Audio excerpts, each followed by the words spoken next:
Second option. There we go. Hello. There it is. You know what it was? What was it? We used a different Scarlet machine last time. Oh. So we need to use the same Scarlet consistently and always. Okay. So everything we just said was not listened to at all? Not at all. Wow. Anyway, I hi. love technology. My name is Rodrigo Jose Sigala, and this is... My name is Jasmine. That's it. No last name. Just Jasmine? Just Jasmine. Just Jasmine. It's just Jasmine. I'm messing with it. Yeah. Well, we were talking about how nice it is to be here on a Monday, how much we like Mondays. I have a friend who said that they loved Mondays to spite other people that hated Mondays. You didn't miss much. Thank you for letting us know, and now our audio is working properly. Yeah. And I said I'm ambivalent to Monday. Are we just speedrunning the whole intro again? We're speedrunning the whole intro, dude. All right, for sure. Yeah. Ambivalent. I'm ambivalent to Mondays. Is that a synonym to indifferent? Yes, it is. Whoa. Now you know that. And then it's October. We're in the middle of Hispanic Heritage Month. Jasmine's month. My month. We're in the middle of my month. I invented this month. Thank you. It was actually, though, I don't know if you know this, but Hispanic Heritage Month has been around since 1968. It was Hispanic Heritage Week under Lyndon B. Johnson, and then Reagan, which one of the good things that Reagan did, he made it officially a month-long celebration from September 15th to October 15th in between those two dates. And that happened in 1988. So it's been around for a while. Somebody asked me recently if like Hispanic Heritage Month has been a new recent thing. Not at all. It's been around for ages. Decades, yeah, which is really cool. A really great recognition of the largest minority population in the United States, and one that both Rodrigo and I are a part of. Ooh. What do you call that? Community. And we're here together as a community trying to make community by being community. In community? Yeah. I couldn't find a third one, my bad. You're good. Thanks. They can't all be bangers. But between the two of us, this is gonna be our little community between the bookshelf and the staircase and whatever else we have around us on a Monday night. So yeah, I appreciate you being here. I appreciate you too. Thank you. So like, why are we trying to build this community? Like, why did you come up with the idea? This was not my idea. I don't know why you're asking me this question. What was your inspiration and your like desire for making this type of show? So Peter, I love Peter. Peter, I love you. Hit me with the idea first about like the potential of a live stream type podcast to which we could just talk about poetry and jam out. And then I think the idea later developed once I got like my grubby little hands on it, and I was like, we need more young people here. Like, we need more young people in a space that's in a space that's perceived to be more predominantly white old men with like, you know, the type, like stereotypically, with like their fedoras. So you wanted to move away from like a certain like stencil view of poetry. And like also like poetry could be so girly pop sometimes. Oh my god. Like, and I think it's so weird that we don't really get much recognition for younger writers. And when you do, it's from other younger writers, like TikTok. But in poetry's been blowing up on TikTok just because of like BNB 2-3 years ago. Brave New Voices, for those of you who don't know what that is. Like a lot of their videos are coming up again and again and again and over and over and over. Like X's by Mila Kuda and Jessica Ramoff is once again blowing up on TikTok, which I think is funny because that poem's from like when I was in high school. Like that's a poem that got me into poetry. And then like, I thought about some cool co-hosts. Or like a co-host I wouldn't mind having around, you know, like. Well, I appreciate the thoughtfulness of not minding me around. But I totally agree. Like that resurgence of spoken word specifically on TikTok. I don't know if you've seen these, but I get a lot of recommended videos of these beautiful girls just like in their bedrooms. They'll have like their camera facing them, so it's just them in the frame, and they will be reading their own work, and they'll have their like gaze off to the side, and you can just see their side profile, and you're looking at them and then taking in their words and their poem. And I feel like that's a subgenre of pretty girls reading their poetry. Like there are so many of them. Pretty girls reading their poetry. Pretty girls reading their poetry. It's a beautiful genre, and there are so many of them that have gotten really popular because of that. So that is what their TikTok accounts are about. And I love that because it's just like somebody in their room creating something that other people can latch onto and love, because maybe it's about a relationship, or maybe it's about a family dynamic that they relate to so much. And so I appreciate that that's something that is being loved online. I'm trying to make chat bigger. Give me a second. Of course, take your time. To that point, though, we are not necessarily a pretty girl reading her poetry, because, well, that's up for debate. Because, yeah, one of us isn't a girl. One of us is not a girl. Exactly. I am a pretty girl and a pretty boy. Oh, thanks. Talking about poetry. So you think I'm pretty?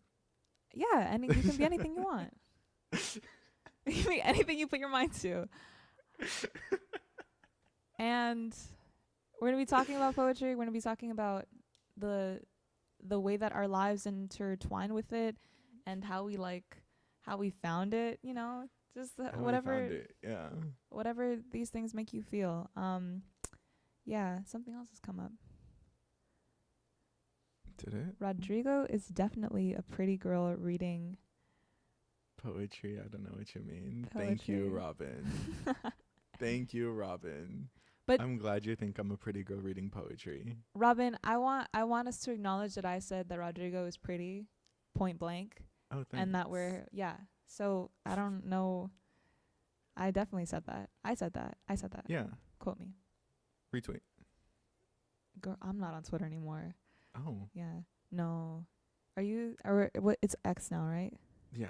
Yeah. You just said retweet, and I got like the flashbacks. Yeah. Because I was on Stan Twitter for a while. Oh. What were you doing on Stan Twitter? You don't strike me like the type. Circa 2017, I was very much into K-pop Stan Twitter. So that's where I spent a lot of my social media hours on. Yeah, for sure. Yeah. Oh, see how he's like backing away now? Did you see him like lean back? What are you talking about? What are you talking about? Listen, that was a time. That was it was not healthy, because there was a hive mindset of, if poetry Stan Twitter existed. Oh, that would be crazy. Because like poetry, even in its little bubble? Niche, in its bubble, can be so toxic at times. That's for the ghosting episode. That is for the ghosting episode. Yeah, but we're gonna talk about the positives first, because the positives completely by outweigh. a landslide. Yeah, the positives were we're literally filming a podcast in the place that raised me, which I think is insane. Because I remember coming in through these doors when I was 14, maybe younger, possibly younger. And here I am at this age that I'm currently at, because my age is a secret.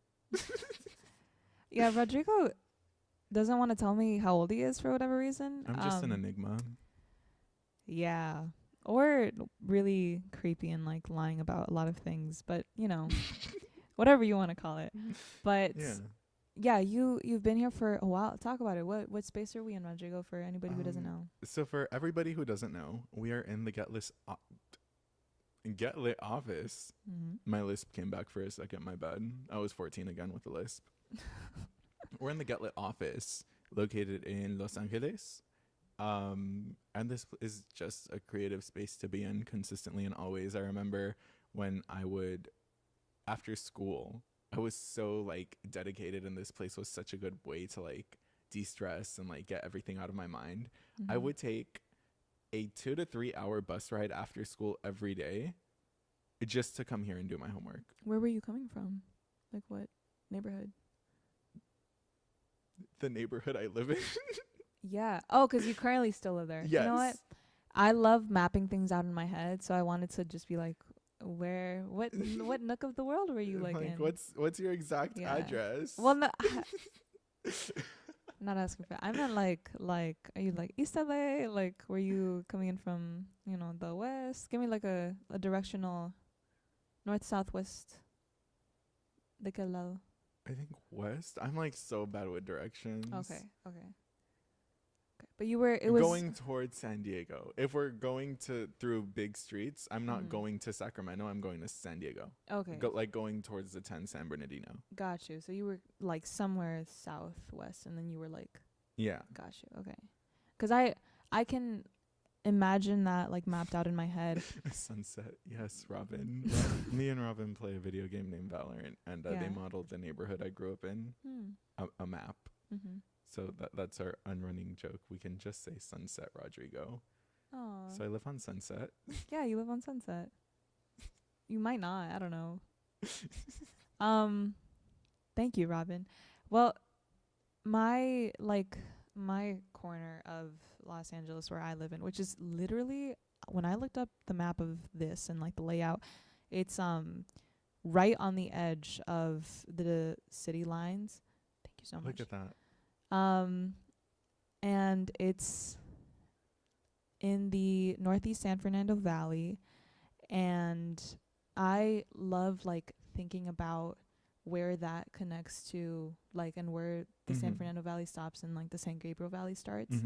And yeah, so that's why I'm always asking about like directions. I also ask people for names a lot when somebody's telling me a story about an acquaintance. I'll be like, what's their name? And they're like, why do you need to know their name? You don't know them. I'm just like, I would love to know their name. I just like knowing names. Yeah. Like if we're dishing on someone and their name is Cody. Yeah. And they're doing Cody behavior, you'll be like, yeah, that's Cody. You know? Yeah. Yeah. Oh man. Cody's do Cody things. 'Cause Cody does heavy Cody things. Yeah. But I love that man. So, there's like a spectrum of like of Cody's. There's a spectrum of Cody, yeah. In the same way that there's a spectrum of Jasmine, like there are. Yeah, 'cause you're not a Jasmine-y Jasmine. Yeah, no, there are some like Yasmini Jasmines. Oh yeah. Yeah, and I have so many poems about this. Like is it William Shakespeare?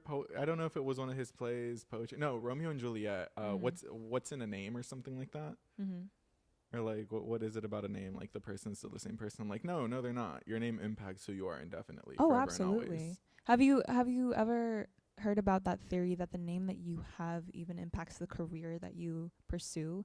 Like there are so many Laurens that go into law, or so many, like if your name is Sean, can you imagine a Sean being like, well, actually Sean is a very malleable name. I can imagine a Sean being a ballet dancer or like a carpenter. I don't know. But I think it's all dependent on the way it's spelled. Oh, for sure. That too. But Rodrigo to me, for example, gives me like, you're going to be in the arts. You are going to be a little bit of a character, and you're going to be happy about it. A little bit of a character. Yeah. Yeah. Just a little bit. Yeah. Rodrigo's our first episode. I can't. You can't expose me like that just yet? No, we cannot. We have so much time to divulge into it and get into the enigma that Rodrigo Sigala is. So, we got time.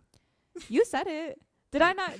No. It did happen, but it was just. Yeah. Oh, 'cause I did that? Yeah. The enigma. Jazz hands. But absolutely. We're just moving along here. We diverted so much from what we were talking about. What were we talking about? ADHD, babe. Girl. We were talking about why we started this and how we came to be. And then I was talking about my 2 to 3 hour bus ride every day. Yeah. And that's how we got into names. Okay. Wow. That was so beautiful. Art. Poetry.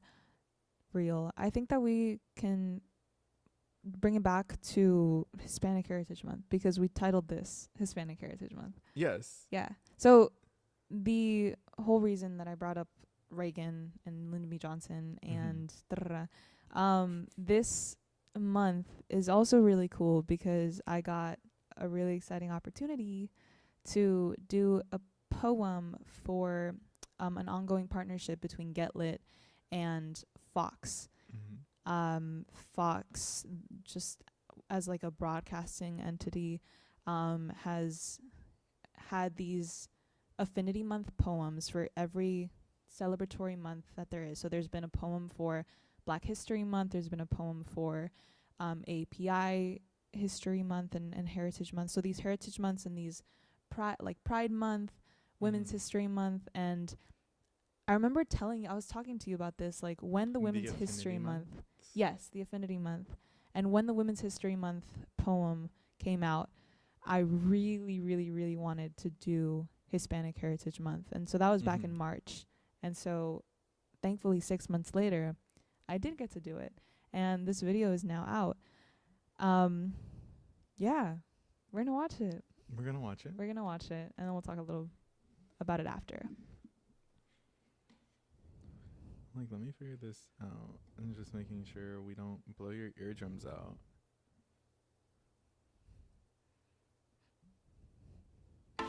People, you know, welcome to the party show music.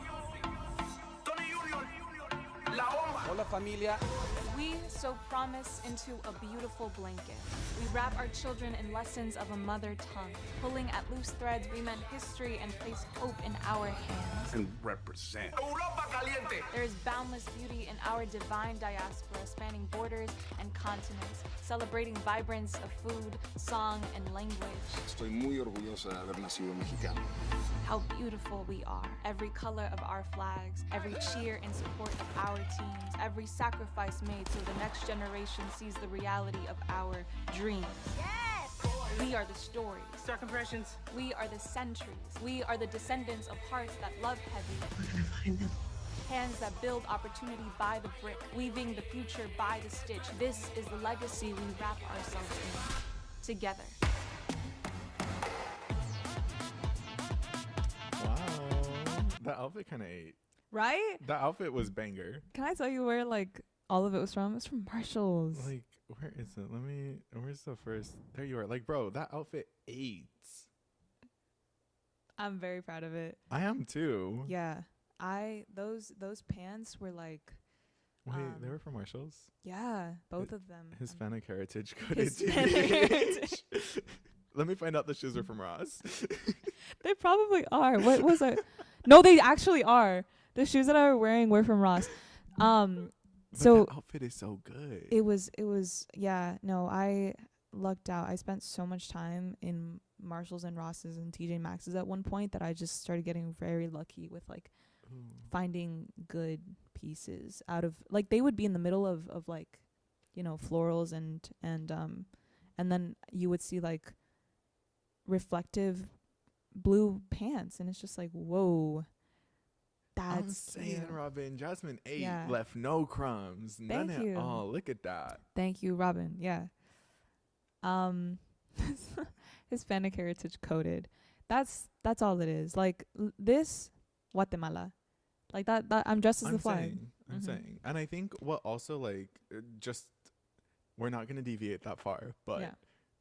in terms of the art of dressing yourself and learning your style, I feel like being Hispanic or low income helps you figure out your sense so much because you grow up in thrift stores and you grow up at Ross's and Marshall's and Yeah. TJ Maxx, and you just, aside from figuring out what you want to look like, you start figuring out who you want to look like and what you want to present and how you can do that on a budget, and Yeah. you start forming yourself, you know? Actually, let's deviate that far. This is like my favorite thing to talk about. Yes, because also there were so many influences and inspirations that you could watch on YouTube in fashion influence and Yes. things that you were like, whoa, that's so pretty. And then it would be from like Reformation, and it would be hundreds of dollars. And obviously there is a difference between somebody whose job is to look good all the time and to advertise these clothes. Like us. Our job is to look good all the time. Yeah, but on a budget. On a budget. On a Amen. budget. Preach. And it really does help though, because that was my hobby at some point. Like it was just spending time in a Ross and like going through those racks and like figuring out what looks good and what doesn't, and then like where my money can stretch. Because somebody said this recently, and I think I read it somewhere, but being hot is a hobby. Like that takes time. It does. It takes so much time and effort to look good. So if it's just like not in somebody's like on somebody's radar to put effort into that, that's totally fine. Yeah.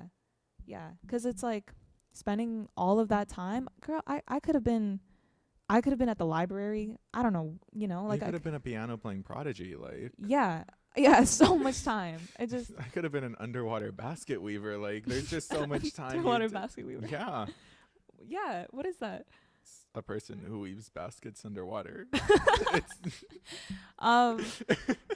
For sure. But all of that time, like, poured into yourself though, just to figure out like how can I look good so that I also feel good in the spaces that I go to for work and for school. And yeah, because let me tell you, my first job outside of here, it was not predominantly Hispanic. There were melanin deficient people. Okay. And like I had to like I wasn't like no CEO, no business owner, no manager or nothing, but I still walked in there with a suit and tie. Like, what? I ain't never wore a suit and tie in my life. Yeah. And that first job, I was like, why am I dressing like this? What was the position? Like, what were... I was just like a cashier. I was essentially a cashier. Like... Oh. It was crazy, girl. If the cashier at Dollar Tree, like, wore, like, a suit and or, like, a dress shirt and a tie, I'd so much respect on that. Like, you are hustling. Like, good for you. I wouldn't know what to do with myself. Like, make them talk to you. Like, you are the CEO. You own Dollar Tree. All of them. Undercover boss. Undercover boss. I only ever watched that show in like hotels. No, I only watch them on TikTok. Yeah, that too. But all to say is that you did that because you were like, let me look good and let me feel like I belong here even. Oh my God. Also, like, speaking on belonging, how was it recording that? Because I remember my first thing like this. Yeah. And, like, I know you get the conversation where it's like, dress as you are. We would love to see your character. We love to this. But also, it, like, dictates future projects you can work on. And yeah. so, of course, there's, like, a certain level of pristine and polishment you, like, bring yourself up on. Like, what was that? What was it like recording this? Yeah, I would say that that conversation was definitely had of come as you are and feel comfortable. I had a couple of different options for an outfit, and thankfully, because I've spent so much time worrying about how I dress and what I look like, I've developed my fashion sense, and I didn't feel any inconformity in that arena. Like, I felt super comfortable with the way that I looked. Walking into these spaces though is always such a wild card though, because they are on studio lots or, you know, production sets, and this one happened to be at the Fox studio spaces, and the team that was doing it was so sweet. It was a couple of these really sweet ladies, and the creative, there's a word for it, the creative head that was like running the thing and like picking and choosing what worked and what didn't, and a lot of the DPs and the guys who were helping out on set were Australian. And I came in and I heard the accent and I was like, whoa, I haven't heard that in a minute. I distinctly remember my first time like meeting a British person. Like I remember the first British person I met so well, actually. Do you No. No? Well, actually I do, because I still speak to them. Okay, great. See, like this and is I only know one British person. Me and Robin know the same British person, actually. Okay, Robin, the first time that you met this British person, were you not like, whoa, they're British? Because that's that's Whoa, they're British. yeah. I actually in my head though, I'm misremembering. So technically they were the second British person that I've met, because there was a teacher that I had for an entire year that was like from I believe he was Scottish or Welsh. Wouldn't that make them Scottish? No, 'cause he was definitely British. He was from one of the four. He was from one of the four. Right. The four countries of Great Britain, and yes. But I just like put him in the back of my head. Yeah, that too. I'm not gonna repeat that, but absolutely. And what aren't you repeating? Okay, so Robin said I was ... but I was more so like, whoa, she sounds hot. LMAO. I don't share the same sentiment just because these were like older men. And I was just like, whoa, that's a cool accent. But I feel that. Okay. But these guys though, on the set for this Fox shoot, so they were all Australian, and I could have asked them like, whoa, like what's your guys' story? How'd you all get here? But I've also I've kind of stopped being surprised by new and different things, because Amen. At first it was such a culture shock to be in a space with like non predominantly Hispanic people. Like that was my first time my first experience entering high school in like a school of not 99.99% Mexican students, like that type of demographic. That was like culture shock. So I guess that like shock or like that interest of like, whoa, like where are these people from, or like what's your story, kind of just goes away. And that's a great thing because it demystifies like the differences. So now if people ask me about, because I've gotten some weird comments, about exoticism. What are you? That, yeah. And that's just because it hasn't been demystified in your head. Like if you're not around like that diversity of diaspora, then you're gonna be like, you're gonna have questions about it. They're gonna be like, you don't look like me. Yeah, let me figure this out. And like there's a certain innocence to that, but it's also because there's a certain innocence of the ignorance of it. So yeah, I'm glad I didn't ask those Australians like their entire life story, because like nobody has time for that. And the shoot though was really fun. They were really, really sweet. They let me get free coffee like twice. And free coffee twice. Yeah. You ever been to Bluestone Lane? No. Yeah. Didn't we talk about this? We did, but no, I haven't. Okay. And I called it Bluestone Alley, which is wrong. Bluestone Alley is a song on piano. Bluestone Lane is the coffee shop that was at the lot. And they also have other locations around Los Angeles. And I was like, damn, like this is nice. Like it was that type of, it was like the first time you go into Alfred Coffee and you're just like, okay, what's like the next tier? Like a Tierra Mia, but you've never been to Tierra Mia? No.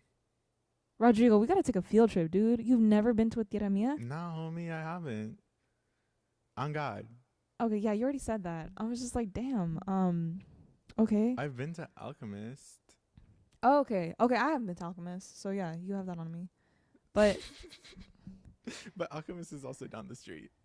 True. Wait, never mind. I have been to Alchemist. I did go. I have a story time for that, but that's the ghosting episode. Wait, you also have a coffee shop ghosting story? I have a couple. Oh, that's gonna be so rich. The Bluestone Lane though at this lot was really great, and they were kind. Like, I think any worry that I had about feeling out of place or feeling uncomfortable in myself. It really just was an internal thing. And as soon as you get there and you're just in the room with the people, it's just like, these are just... It just melted away in your cup of coffee. Yeah. Yeah. What a line. Yeah. Yeah. Because they're just being normal people doing their jobs, and then they're integrating you into that. The other really wonderful aspect of it was that my mom was there with me. Mm-hmm. And at first, she was very much just comfortable with staying in the dressing room. Mm-hmm. And then I asked her, like, Mama, do you want to come in and see the set and, like, just sit while I'm doing the, you know, Mm-hmm. the shoot and whatever? And she really, really didn't want to, because she has that I don't want to get in the way mentality. Like, back to the whole... Because, like, our parents' generation and the generations before that, and even leaking into some of our lives, we have been told ourselves to shrink and conform. Mm-hmm. And it's just that mentality, unfortunately. Yeah, of just, like, not wanting to, Yeah. to like, step into, like, any, or, like, yeah, get in the way. And I reassured her a bunch of times that it was totally okay for her to come down. They even had they put her in a director's chair, like the fold out ones. That's so cute. Uh-huh. Yeah, and they made sure that she felt comfortable. And they were very kind in explaining what we were doing and what the process was. Mm-hmm. And what the sweet creative director was, like, talking to my mom about how lovely the poem that I wrote was and all of that. And there was a moment when we got back to the dressing room after we finished filming, and she just turned to me and she said, Jasmine, I can't believe we're here. Like, what am I doing here? Like, what am I, as my mother, doing here? And I just told her, you're here 'cause I'm here, and 'cause we're, you know, we're doing a job here. Girl, I'm gonna cry. I have a similar experience. That's why. What's yours? It was more so with... so my parents are hustlers, Mm-hmm. as I feel most immigrant families are. And it's me and my... Oh, hi, Raven. Welcome in. Thank you for jumping in. This is Jasmine.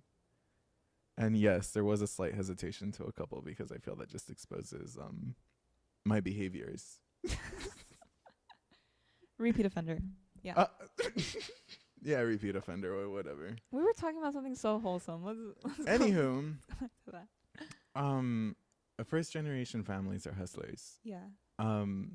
My dad would always be at work. My mother would always be at work. Shout out to my mother. She's studying to be a nurse right now also, which I'm very proud of. But I feel like growing up, and I'm sure this isn't how it went, but this is... Your perception is your reality, you know? Mm-hmm. I felt like there was just never enough time made for me or my art. My sisters were athletes, and we were driving to San Diego, to Palmdale, to Nevada, to Utah, to Arizona, to Colorado, like every other month, every other weekend, doing things. And I would take the bus to stay here, you know? Mm-hmm. Like, I wouldn't get a ride, and, you know, my perception, my reality. And then the first show I ever got featured, my parents showed up, and it just meant the world to me. I'm, like, tearing up right now thinking about it too. Can I ask what the show was? It was at the Sunday Jump. Yeah. Yeah. The Filipino. Yes. Yes. I was featured there when I was first starting my career in poetry. Mm-hmm. Like, literally a month or two in, they were like, do you want to be a feature? And I'm like, are you sure? And I did. Yeah. And I was. And my parents showed up, and I did. I don't know if you've ever heard any of my work. Just once. At the open mic over here. Yeah. The rarity, but yeah. So I have this piece about my grandmother, Mm-hmm. who had at the time passed away recently, and I did that piece, and it was just very emotional because, one, it was my great grandmother. She, like, raised all of us. Mm-hmm. Two, my parents were there. And, like, three, just the overwhelming joy and excitement of this is my first step to becoming an established artist. Yeah. And it was just so emotional. So I know exactly what you mean mm-hmm. by your mother, because I remember my parents, they showed up, And they didn't take a seat. They just walked to the back of the room and stood hugging the wall. And I'm like, wow. Because in my eyes, I saw that as I don't want to take up space. Was there space to sit? Mm-hmm.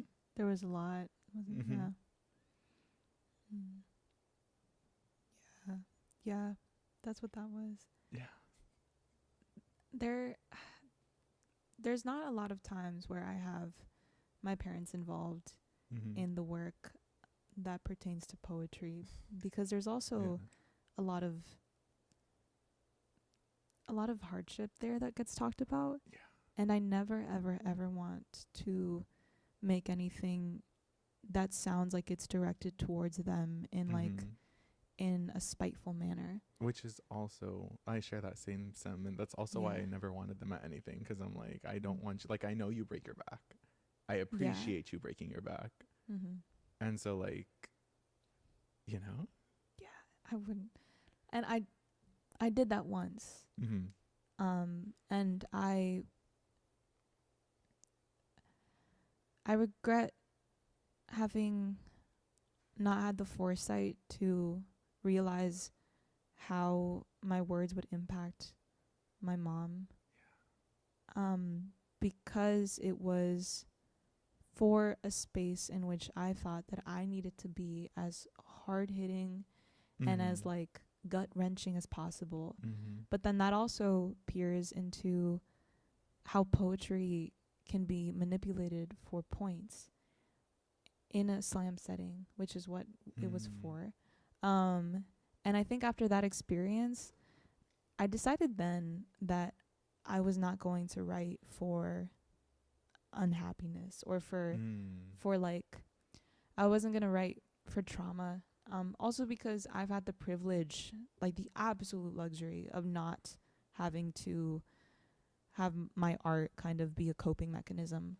It's more so of like my joy and an expression of just sheer happiness to be alive, I guess. I share the same sentiment. When did you have this realization? Because I'm wondering if we had it at the same time.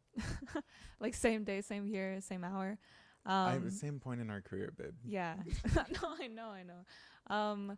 It was definitely like after that night where I had that poem, and it just it made my mom cry because I talked about something in which I feel like all they ever do is for the benefit of us and for the good of us. And sometimes it's very hard to see that in the moment. So to shell out all of the places in where it hurt or where we felt kind of pressured, completely valid in its own. But when you're a parent hearing that, it just sounds like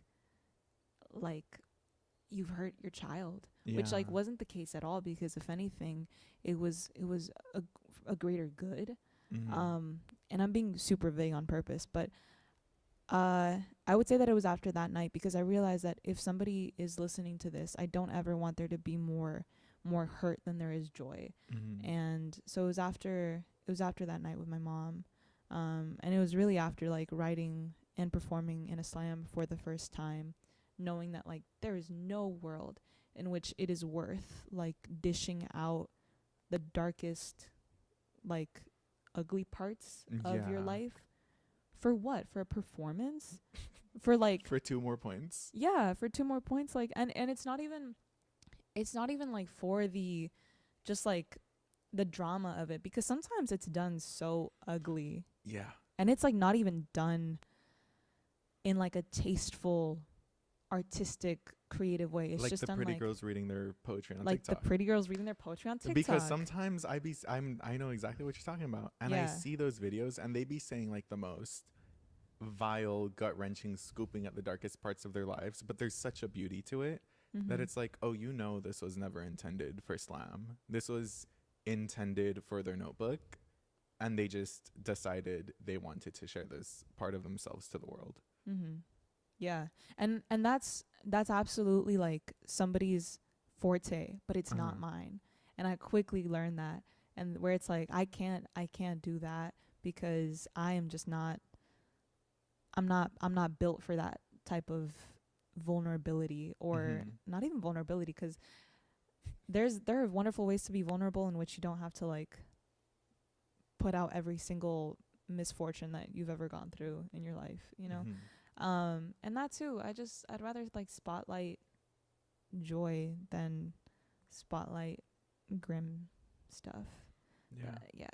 I'm naive and I'm optimistic, and I want to stay that way, Rodrigo. I can't. I think I'm like a pessimist, but I love writing about joy. Yeah. You are. Yeah. I'm a pessimist. You're a pessimist who loves writing about joy. That describes you really well. Yeah. Yeah. But that's just like how. That's also just a preference thing. That's just how I work. Like. But yeah, like the one poem you heard of mine, it's joyful. I love that poem. I hold that poem so dear and close to my heart because it means the world to me. The person I wrote it about means the world to me. And I've had that poem forever. When I wrote that poem, that is when I realized, like a whole 10 years ago, that is when I realized I need to highlight and be in love with life. Like, sure, I'm naturally a hater. What? You know me. I'm naturally a hater. Yeah. I hate on anything and everything for no good or given reason. I know. I'm just, yeah. I know.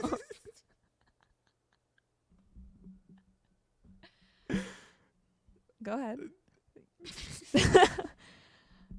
I'm just laughing at the instances that you've heard me hate, and I'm like recollecting them right now over like dumb little things too.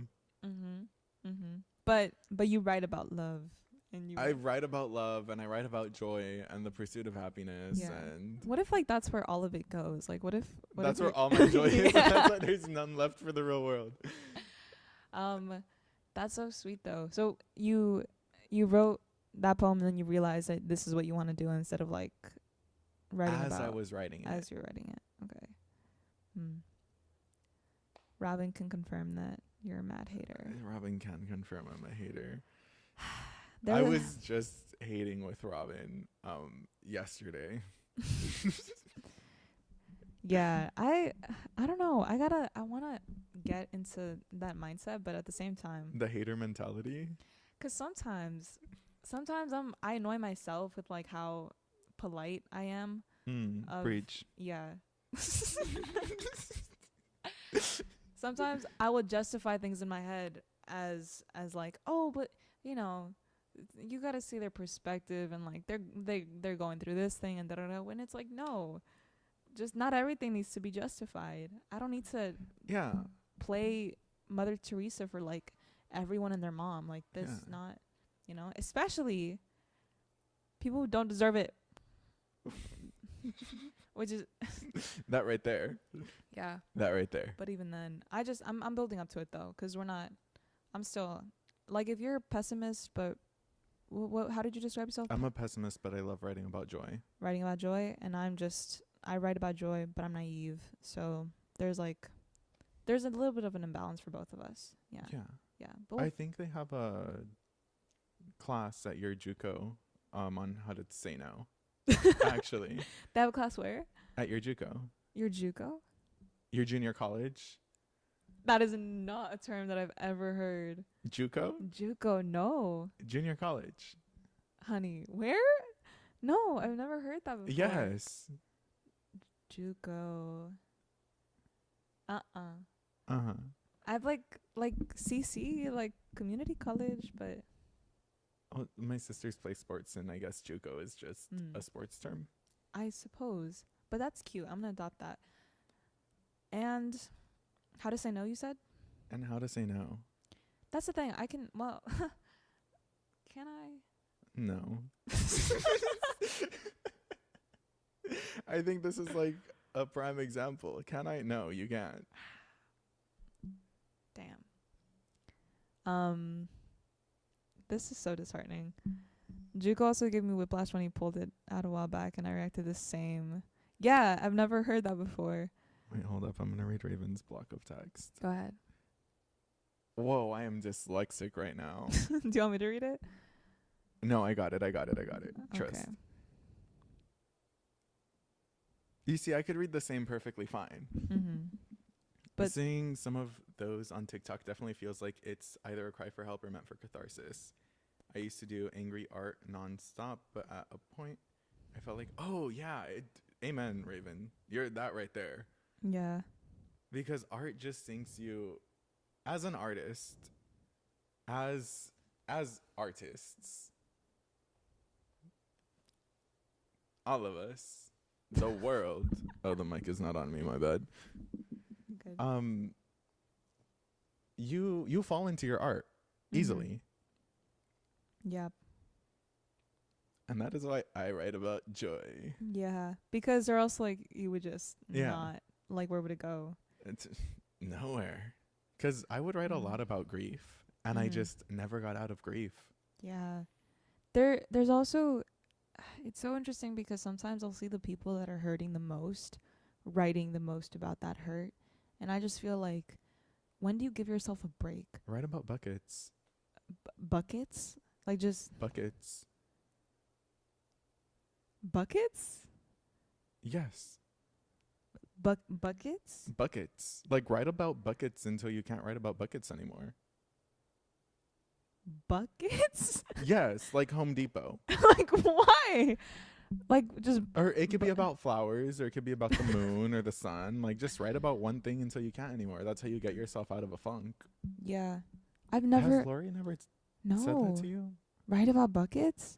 I feel like it's something she should have... There is I've never heard that before. There's so many things that I'm hearing for the first time. Yeah. Write about buckets. You also, because you said that like without any context, I was like, why buckets? Like bucket list, bucket list, like basketball. That but yeah, write about something until you can't anymore. That makes sense. It gets you out of the funk. There's something. Do you want to read that? There's still a weird glamorization of suffering artists too, which doesn't help. So real. Not struggling artists, suffering artists. Like, it is so cool and indie and girly pop to like be wearing your black little chain and cross. And can I bring into the conversation another white man? No. Yes, go for it. Girl, what am I gonna say? No. This is the introduction. Okay. I don't know if you're a fan of him, but Bo Burnham is brought into this light over and over again. In like, this was especially really, really rampant when he released Inside, and people were having all of this discourse and conversation over how tortured, depressed, and just really like in his head he was all the time, which is what made him step away from performance for years. Did you ever watch his videos when he was like... No. Do you know who I'm talking about? Is there okay, yes. Okay. There's a face my auntie was really into him. Okay. Yeah, there's always like a preteen. A person. Yeah, there's always a person. You know, it's usually there's a lot of a demographic of like teenage girls who are like into these white comedians. Bo Burnham, John Mulaney, you know, get into it. Like Pete Davidson. Get into it. Like yeah, I know the demographic you speak of. This demographic. I am a part of that demographic. I am the target demographic. And so there would be like these videos of just breaking down every aspect of his depression through Inside. And a lot of it was very, very valid because obviously it was a main theme in that special. But like you were saying, it did glamorize this like tortured artist that he was, and how he was like suffering. And it's crazy. It's not even, sometimes it's just like, damn, like what if I'm just happy all the time? No, literally, like there's nothing wrong with happy artists. I think it's just do I say this? Being like tortured is going against the grain and super cool and super indie and super underground. Mm-hmm. You know that one meme where it's like, I drew this twisted, effed up version of Hamburger Helper. People would go crazy if they peered into my mind for a second. I thought you were gonna bring up that doll with Katy Perry, I made this in the mental hospital, and then it's just like sticks, and then like a Katy Perry head cut out, stuck onto the sticks, and that was a Katy Perry doll. It's like the same. It's the same premise, basically. Parallel, yeah. It's like, I'm just so different. I'm just like, it's so cool to be tortured. Yeah. There's so much hate on people who just love. People that are just happy, all the comments are like when people just have and live happy lives, there will be comments like berating them on like showing off their happiness or like oh, let me. Happiness involving culture. That too. The comments there are crazy. Oh my God. Yeah. There was like a video that I saw today about like a tourist couple living in Guatemala, and they were showing like come with me to the market to like grab my groceries for the week. And then all the comments just, commentary on like tourism and colonialism. I'm just like, I don't even know where this discourse is coming from. And like, were they Hispanic? No. But at the same time, for a second, I'm not gonna lie, for a second, I entered a hater mindset of like, damn, what are you doing in Guatemala? But then that capped immediately, because these are just two people who travel to another country and like are enjoying their time in another country, are like showcasing their market walk. And like, why are we hating on that? So long as you're being respectful to the culture and the community, like, sure, go. Yeah, do your Kick thing. it and be with my people. Like, let me show you how to party it up. Like, yeah, I hope I can be in your shoes one day, because can I today? No, but like. But in the future, who knows? Eventually, who knows? Yeah. When we're on our book tour. There's just like the aspiration, dude. One day marking in Guatemala, but yeah. To your point though, like what examples have you seen about when people are really angry about happiness and culture? Why am I blanking? Yeah, 'cause I feel like I just. You had it and then it. Swoop. Oh, the gone. ADHD. Yeah. Yeah. ADHD. I'm not diagnosed, and I don't think I got anything. But you're diagnosed? Like, it's confirmed? No, but I'm studying psychology, and I've read the DSM-5. And one of my therapists kind of said it, but I was like, they were like, do you want to get diagnosed? And I was like, nah. Okay, so it's just like a suspect, but it's not confirmed? Yeah. Okay. It's just kind of like you. Eyebrow raise. Yeah, no, this is, I don't claim anything, because I don't know what's going on in there, but there's a lot. I don't know. Let's head into one of our points, because I think we both like agree where this was going. What were we? We were talking about white men, and then we derailed. As we do. As all of my conversations go. Talk about a white man and then just yeah. Robin, I love that you love Bo Burnham. And I also, to be fair, I definitely also cried for like the artistry, and like I have the finale song of Make Happy memorized by heart. Like that entire bit about like Pringles and Chipotle and it's, what a great man. Yeah. That was the last white man discourse. We can move on now. I'm telling you, dude, like you either get it or you don't. Like, I am the demographic. I don't think I get it. That's okay. You know, one day we'll talk about like, I don't know what you're into. We'll talk about whatever you're into, and then I won't get it. Sure. Yeah. Yeah. See, Robin gets it. Okay. Thank you so much, Raven. You guys were talking about junior college just before Bo Burnham, if that helps. Junior college, and I was like, what is the aspirations of first generation Hispanic parents that they put on their kids and their kids' involvement in trying to achieve that for them? That's where we were. No way we like That's where we were. Raven, I love you so much. Thank you. Thank you, Raven. Yeah, you see, my brain can't backtrack through all those channels, but if you give me a point, I'll get there. Yeah. Oh my god. like a little mouse, like. Yeah. Okay.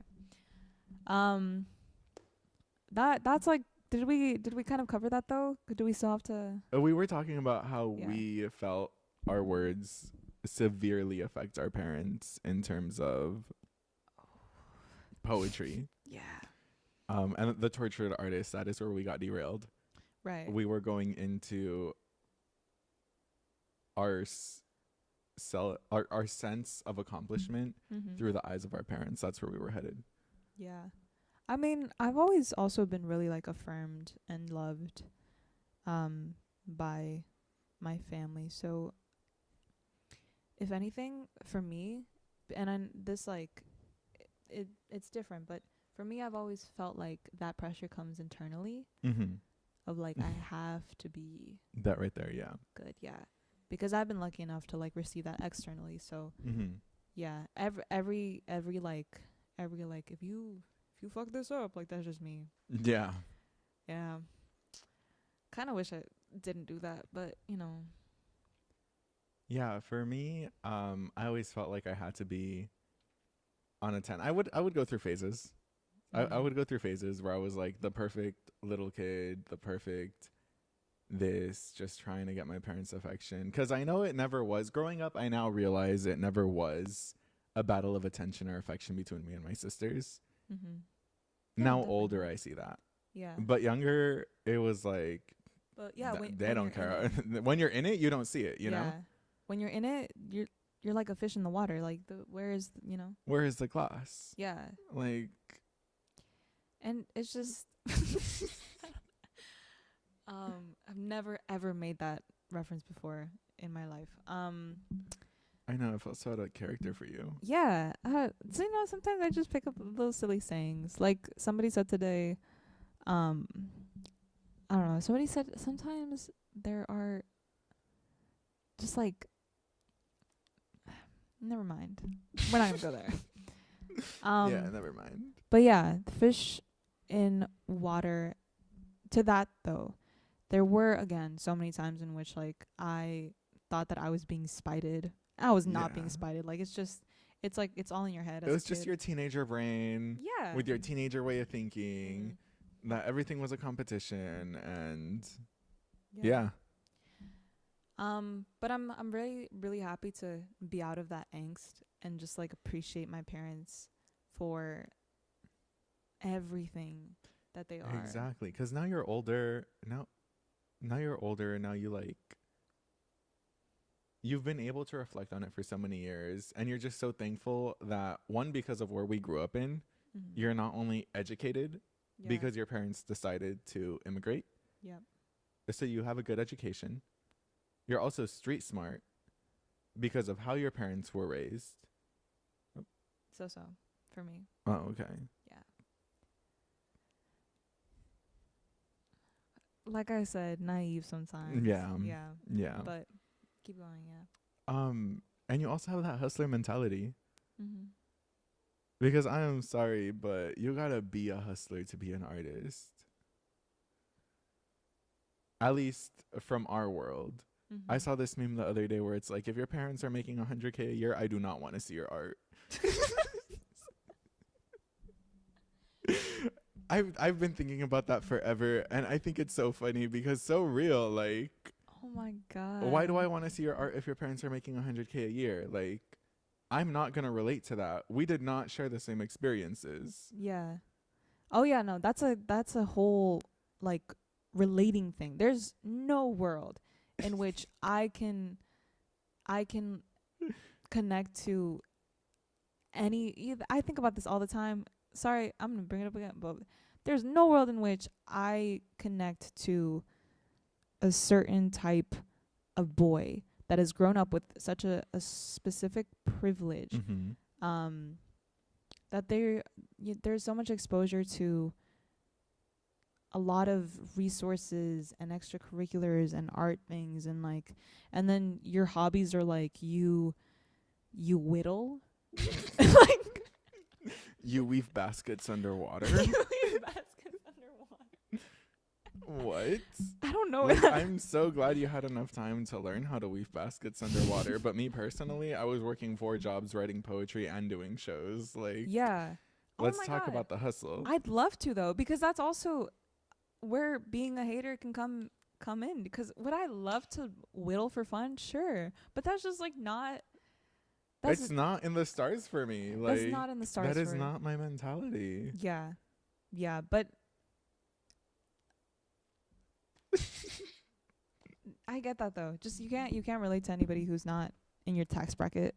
So like, why would I want to consume things from people who I just don't really share like a room with? Yeah.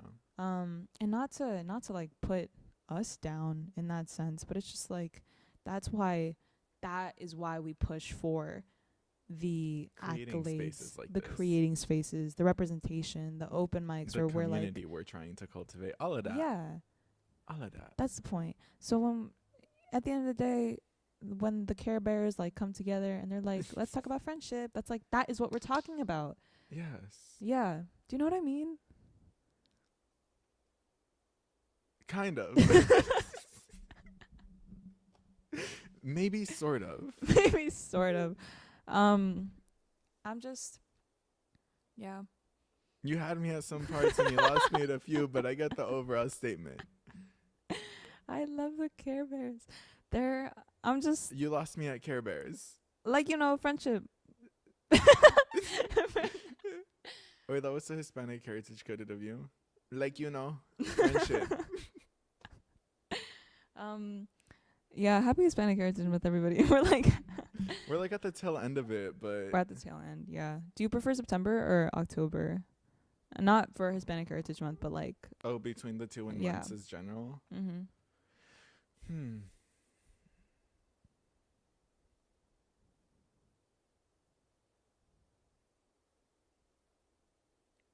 Yeah. You don't have any preference? No. I have a preference in months. Oh. Yeah. Can I tell you why? I'm gonna tell you why. Because no.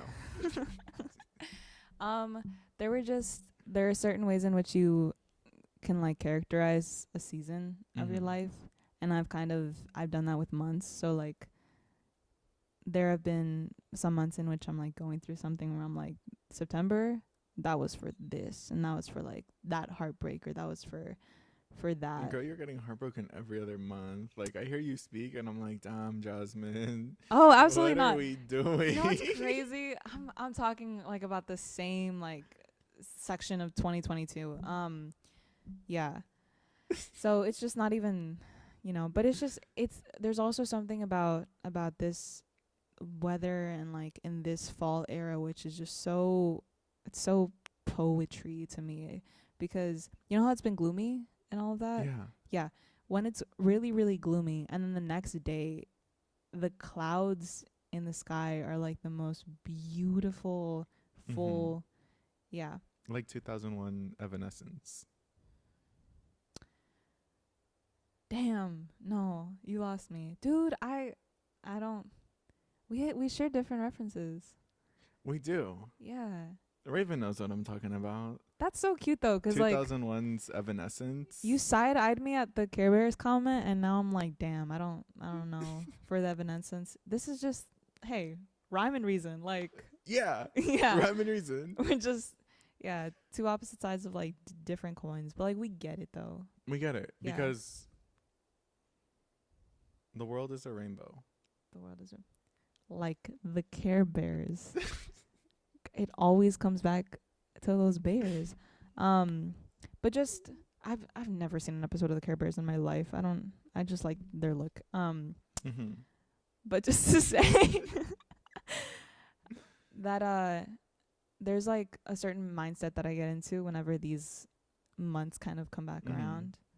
And maybe that's like a girly pop thing, because I know that is like girls be feeling that. I do that, but with seasons. Oh, okay. And I don't associate them with hardships, because why would someone do that? I associate them with like music. Okay. I like that too. Yeah.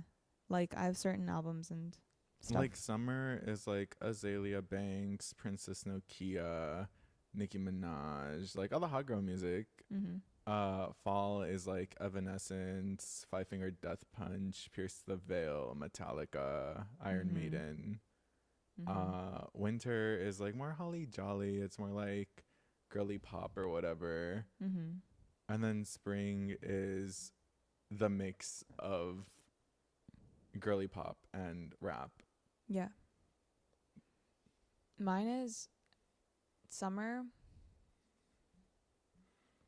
I listen to the same things all the time, all year round, and it's like the same 10 songs on repeat. Because I don't have a lot of variety. Everyone's so creative. Yeah. That's not, I make playlists for fun. Yeah, actually send me some, because yeah.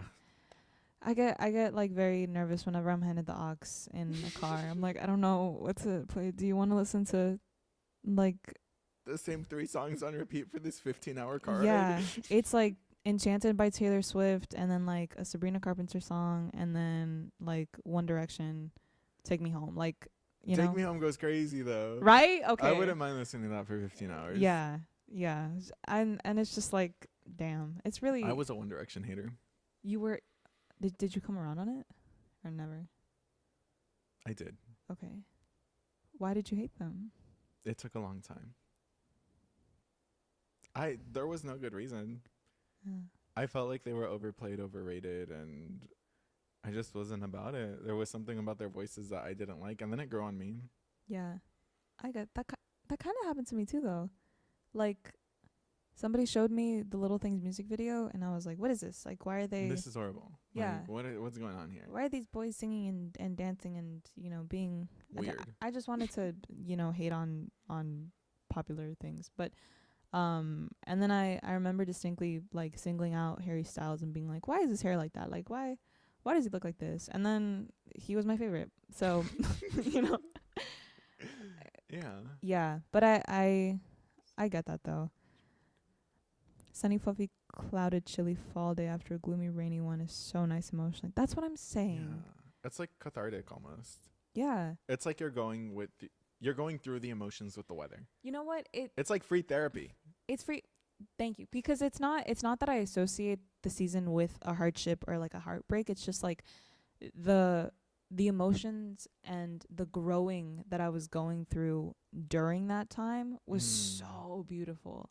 Like so rejuvenating, because I like rationalized my feelings. I walked through like. I love self-actualization. I love it so much. Self-actualization is so good, especially when you're aware of it and you see it happening. Yeah. Yeah, which is why I'm like, oh my God, the clouds, and then I'm like, growth. You know, like. Wow, look at the clouds. I'm growing. Yeah. Is that how growth happens for you? Because I think it's a little more complex for me. Because I would love to just stare at a cloud and go, I'm growing. I'm reminded of the growth, and I am appreciative of where I was the last time that I saw those clouds, and the last time that made me feel a certain type of way. And then now I can be like, this time last year or whenever that last happened, I was in a different place.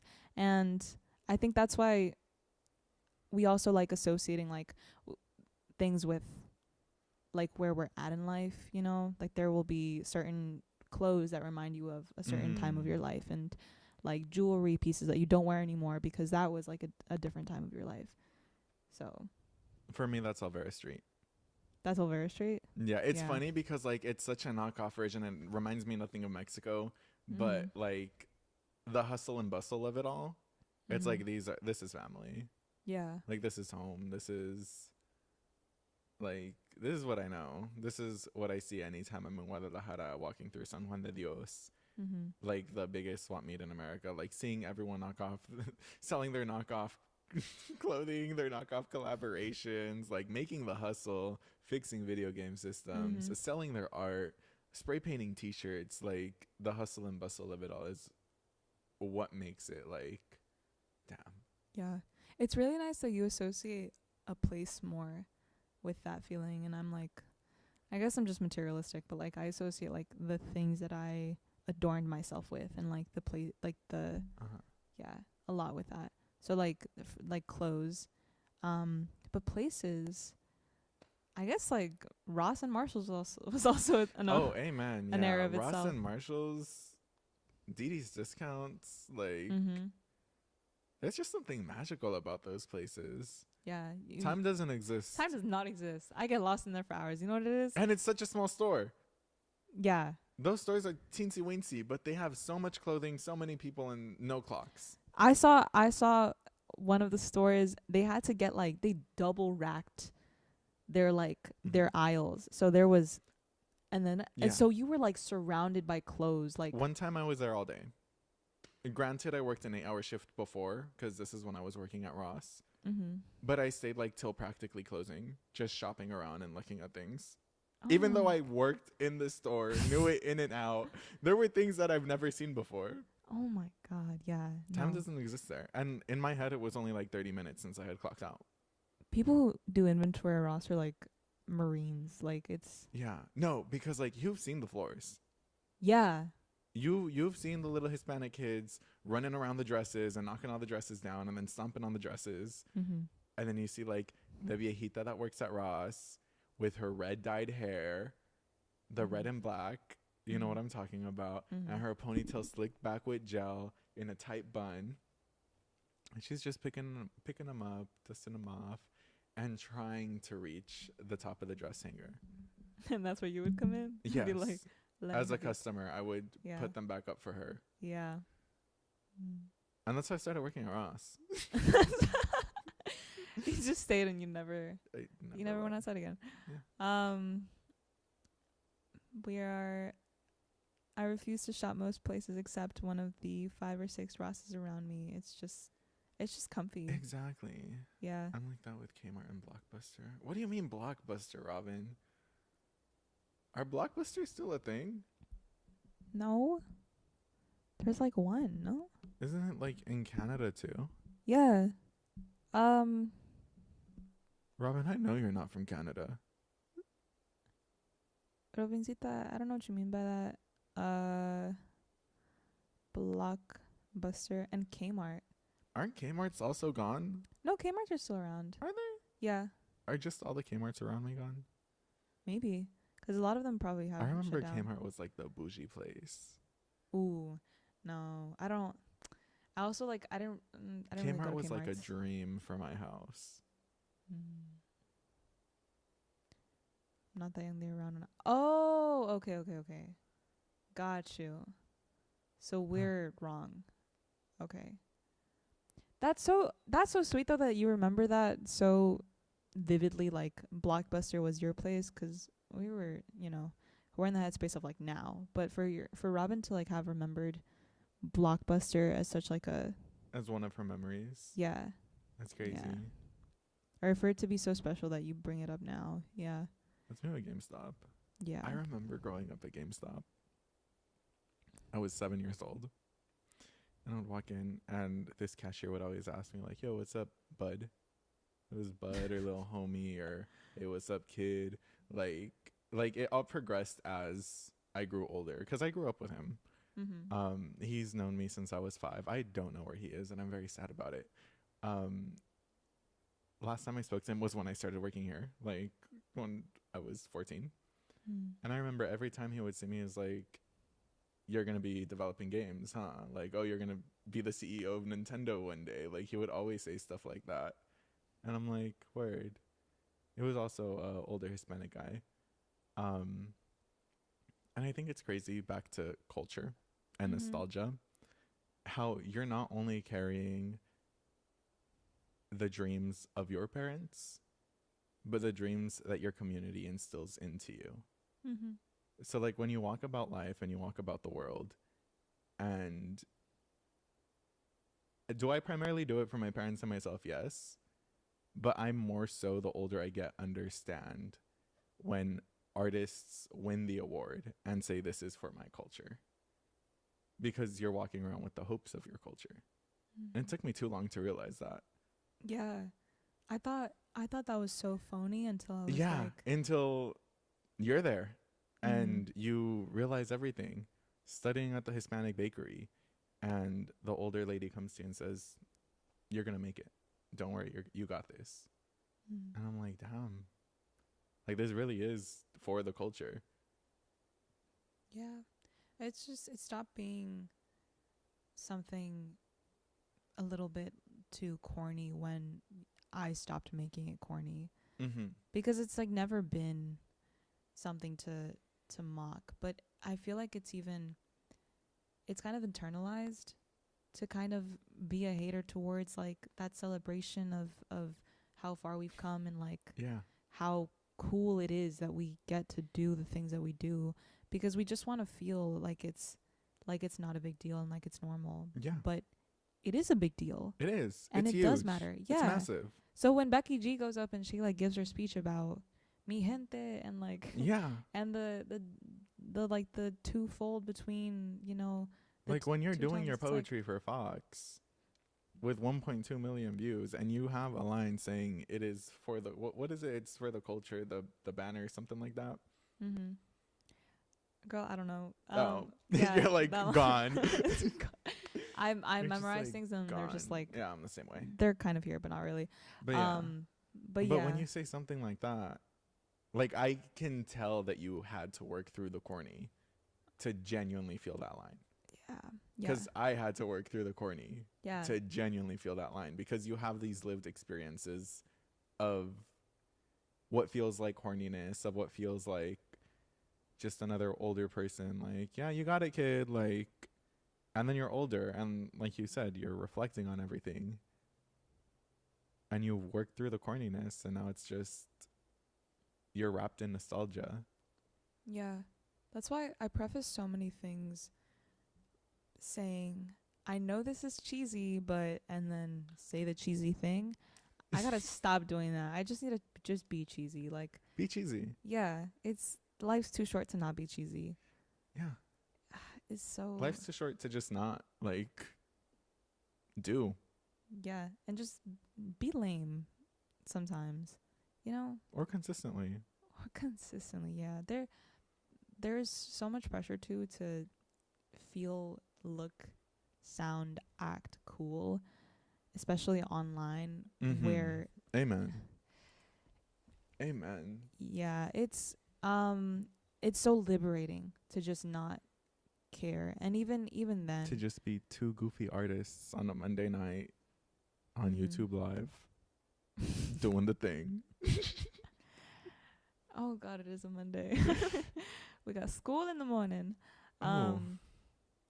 I have so much appreciation for all of this, and so there's definitely a lot more intention being put into now the days of just not being so set on like trying to mold yourself product for somebody else's pleasure, and just liking yourself more.